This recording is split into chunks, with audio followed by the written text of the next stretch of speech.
کما میں نوازا چھوڑنے دی اگر پیر حسین کا پیار کر دی آج تو وعدہ کر پیر حسین نے گھر لٹے مگر نواز نہیں چھوڑی پیر حسین زخمی ہو گئے مگر نواز نہیں چھوڑی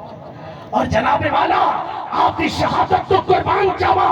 انہاں ظالمہ نے ظلم اے تک بند نہیں کیتا سر مبارک کو دم تو جدا کر کے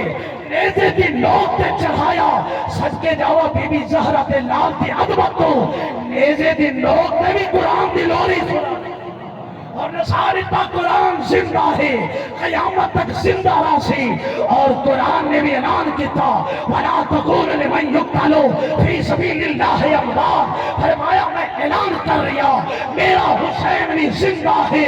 ایسا زندہ ہے وَلَا تَحْسَبَنَّ الَّذِينَ قُتِلُوا فِي سَبِيلِ اللَّهِ أَمْوَاتٌ تھوڑی سوچ کم نہیں کر سکتی تھوڑی عقل نہیں کم کر سکتی ایسی حیات ابدی اللہ شہید کو عطا فرمے دے اللہ رزق بھی دے دے اللہ پاک اللہ جنت سیر مسلمانوں یہ چار صفات ہیں انہیں کوئی اکٹھا کرو میری پیر حسین دی ذات پر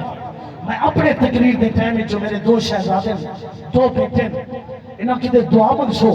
کہ جیوے فقیر مشرق دی خدمت کریں اللہ انہوں بھی قابل ترین عالم بناؤ درس انظام انہوں خود پڑھا رہی ہیں قرآن دی تعلیمی دی آ رہی ہیں جدید تعلیم سکول بھی دے آ رہی ہیں پہلے میرا چھوٹا بڑا بیٹا صاحبزادہ محمد نور حسن دعا کے رسول میں دعا واسطے ہے کہ اللہ انہوں عالم بناوے آپ آتے ہیں مختصر پیر حسین دی شان سوڑے سے میرا چھوٹا لگتے جگر مولانا محمد سعید الحسن دوسرے میں اپنے لئے 5-6 منٹ پر رہے میں انہیں چڑے گا پیا تاکہ جویں انتظامیہ دا ٹائم ہے وہ بھی پابندی رہے بنے مہمان خطیب انہیں کوئی پوری حوصلہ افزائی کیتی بنے انشاءاللہ انہاں تو بعد انشاءاللہ فقیر آپ کو اجازت